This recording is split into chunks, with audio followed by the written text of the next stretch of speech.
and welcome to the Supply Chain Director Conference.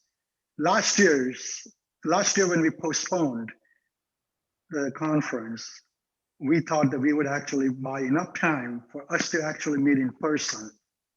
But unfortunately, that window of opportunity didn't materialize for all of us. So, on behalf of Shawn, David, and I, we want to welcome you virtually to our Supply Chain Directors Conference.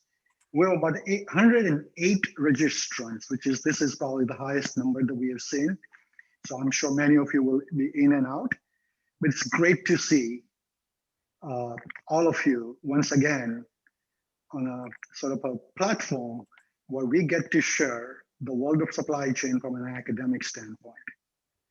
So with that, I'm sorry I was not able to host you in person and show you the hospitality in Los Angeles. So we could have benchmarked that for Shawn in the UT Dallas turn, which is next year, to see how we can size up, but that's okay, Shawn. We'll take the turn and in the following years, we'll bring it back to LA. I have a huge surprise for them for next year, Nick. You can count on it. Absolutely, big surprise for them. They're going to enjoy it. This is on the record. We're going to hold Shawn to the highest standard. Yes, sir. Very good. Well, with that being said, and we have an amazing agenda over the next 2 days. We want to be cognizant of your time. So rather than actually jamming with the topics for the entire day, we have decided to do this in a sort of half a day over today and tomorrow. 2020 for all of us has been incredibly challenging.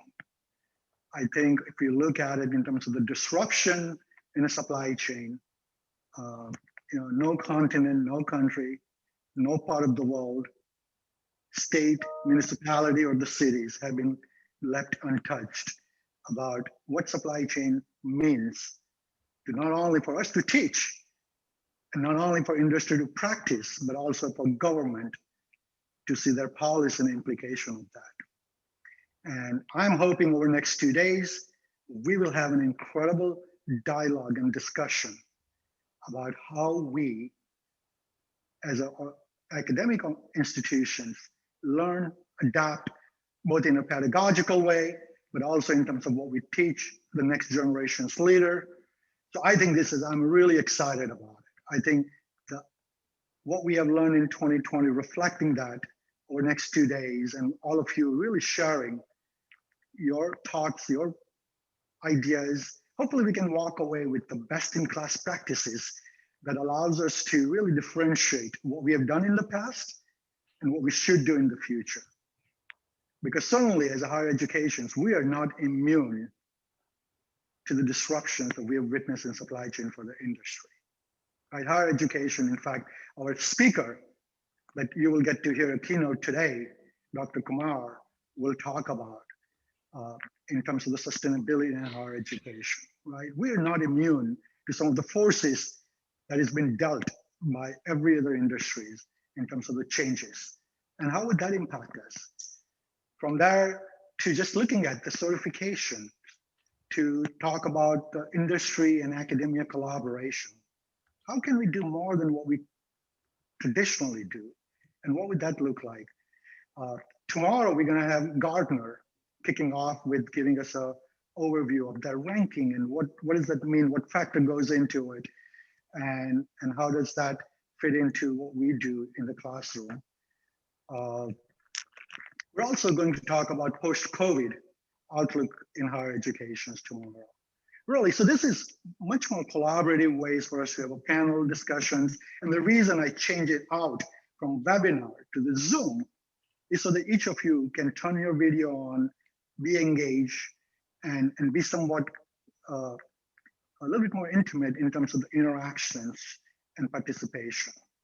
Because it's important, a webinar only allows the panelists to be on. It's much more disciplined way to actually create the content delivery. But I thought this needs to be 2 ways. But so the only ground rule that I have is that if you are keeping your video and audio on, just make sure you stay mute until you want to speak, right? So then the discussions are flowing better between the panel, moderator, and all of the participants. And we'll make sure that we engage everyone as much as we can in very collaborative ways.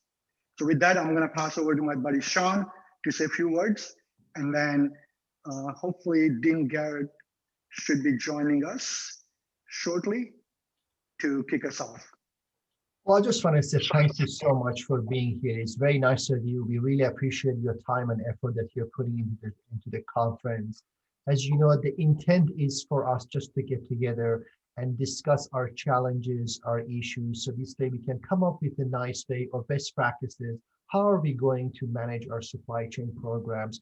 What are the things that we need to do in order to have the best, program that we can offer for our students for the greater good? And the idea is just sharing the knowledge.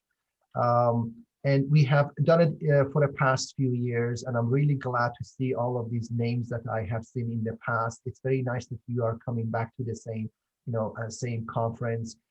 For last year, unfortunately, we could not do, and Nick graciously agreed to do it again this round.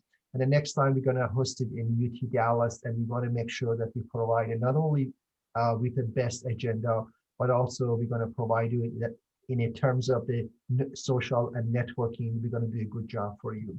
So definitely, we will knock on your door, ask for your feedback in terms of the topics for discussion that we need to put in place for next round, and hopefully everything is going to go this time and of course for the next year. My partner in crime is David Whitfield. David, are you here? I know you are logged in. If you can turn on your video and just have a quick chat with our participant at this point. Sure, absolutely. I'm here. So thank you, Shawn. Yep, partner in crime with Shawn. And I'm also intrigued about the big surprise for next year. So I'll have a shot after this is over. Definitely. But no, great to see everybody. Great to see people that I've worked with in the past, and looking forward to this conference.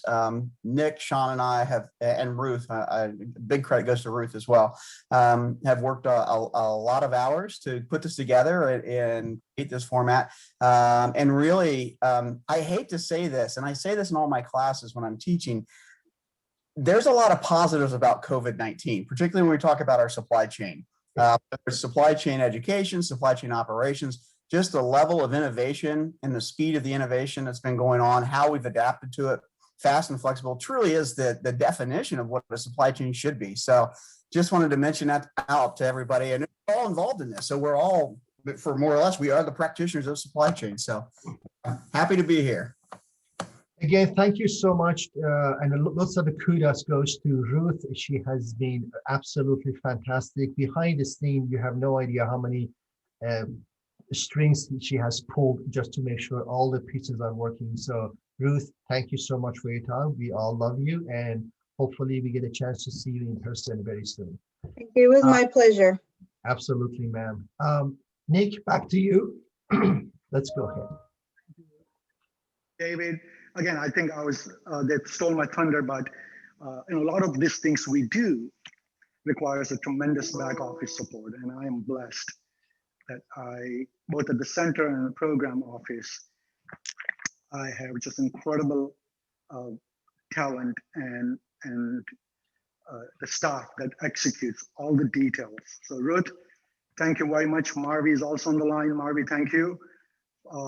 You guys really run the show in the back to make a lot of things happen at the center. And without your support, none of these things could be possible. So thank you on behalf of all of us in this conference as a participants to pull this together. So while I'm waiting for Dean Garrett to join us, and he should be joining us in a few seconds, one of the spirit that I find about the conference that Shawn and I, we always thought that there is no competition between us. Even the ranking becomes sort of a measure by which we measure our program, but it is not the competition. It is much more a collaboration. Because if you think about it at the end of the day, the world of supply chain, the demand side, it is tremendously large. And individually, none of us can make an impact by ourselves. period, right? So the purpose, truly the philosophical hypothesis by which I operate in this conference is that there is no secret that I would not want to share with you guys as my colleagues from other universities.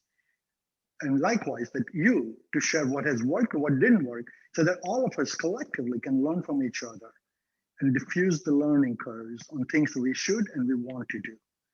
So I think that's the most important piece here. It's not only what we can learn and take from the conference, but we always believe, what are you willing to then provide as well, right? And this is unlike many other conferences that we are subjected to go, where people are pitching to sell something to us, or there's a conversation of bringing people chasing you to subscribe to something. This conference, we have always made sure that it is content, it is thought leadership, it is best practices, and those are the things we really want to walk away. So the success criteria by which we should always measure is, how did we expand our horizon to do what we do, but in a much more efficient, much more better way, and much more innovative ways through learning from each other. So hopefully we continue that spirit and talk through our next 2 days, and hopefully we get to enhance our value proposition individually, but collectively.